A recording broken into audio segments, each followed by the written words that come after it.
নমস্কার বন্ধুরা, সবাই কেমন আছেন? আশা করি সবাই ভালো আছেন আর আমরাও ভালো আছি।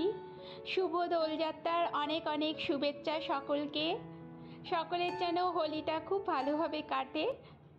আমি আজকে সোমবার, আমি সকালবেলা সমস্ত কাজ করে এখন 9:30 মতন বাজে, আমি পুজোটা দিয়ে দিলাম। সমস্ত ঠাকুরের পায়ে একটু করে হোলি আবিরটা দিলাম।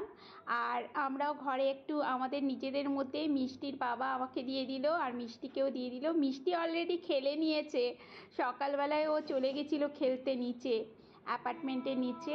ও খেলে ওকে স্নান করিয়ে দিলাম। এদিকে সমস্ত কাজ করার পর এখন আমি টিফিনটা খেলাম। খেয়ে এসে একটু রান্নার প্রস্তুতিতে লেগেছি। আজকে প্রস্তুতি সব কিছুই ভেজ করব। আর ভেজ একটু পোস্ত করার ইচ্ছে আছে, অনেক দিন পোস্ত খাওয়া হয়নি। আর কালকে না মিষ্টির বাবা এই ঝিঙে দুটো নিয়ে এসছে, রাস্তায় কোথায় বিক্রি হচ্ছিল, আসার পথে নিয়ে এসছে। এত কচি ছিল না ঝিঙেটা, তাই একটু পোস্ত করব ভাবলাম। একটু তেলের মধ্যে কালো জিরে পেঁয়াজ দিলাম আর ঝিঙেগুলো দিয়ে দিলাম। দুটো ঝিঙে ছিল, সেটা পুরোটাই দিয়ে দিলাম, কারণ এটা তো এক্ষুনি রান্না করার পরে একদম অল্প হয়ে যাবে।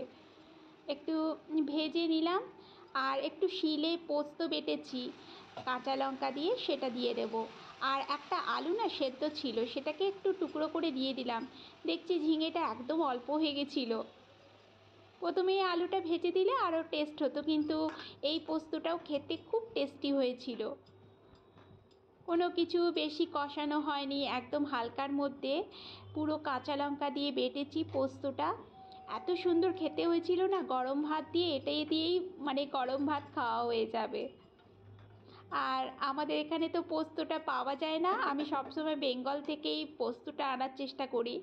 আমাদের ভাইজাকে না পোস্তটা একটু কালচে ধরনের, অত টেস্ট থাকে না।